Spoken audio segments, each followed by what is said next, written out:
अपने गुप्त जलाशय की गहन शांति में अर्जुन को एक ऐसी खामोशी मिली थी जो इतनी पूर्ण थी कि अब वो आवाज का अभाव नहीं बल्कि एक उपस्थिति थी।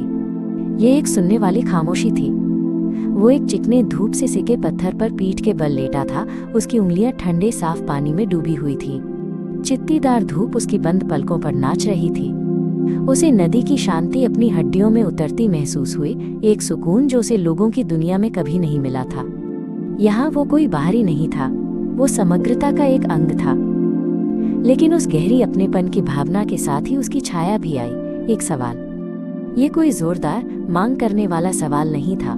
ये उसकी अपनी आत्मा में एक शांत, लगातार गूंजती फुसफुसाहट थी जो जलाशय की गहराइयों से एक बुलबुले की तरह उठ रही थी। उसने इतना समय बस देखने और बस जीवित रहने में बिताया था, लेकिन नदी द्वारा उपहार में मिले इस आश्रय ने और मांग की। इसने ईमानदारी मांगी। उसने पत्तों की छतरी की ओर आंखें खोली और शब्द उसके होठों से एक ऐसी सांस में निकले जिसने पानी की सतह पर मुश्किल से हलचल पैदा की। मैं यहाँ क्यों हूँ? ये भूगोल का सवाल नहीं था, ये उद्देश्य के बारे में था। ये पहला सच्चा सवाल था जो उसने ब्रह्मांड से पूछने की हिम्मत की थी। न तो गुस्से से पैदा हुआ और न ही आत्मदया से, बल्कि एक सच्ची तड़पती हुई जिज्ञासा से। उसका बीज वहाँ क्यों गिरा जहाँ गिरा? उसे क्या करना था?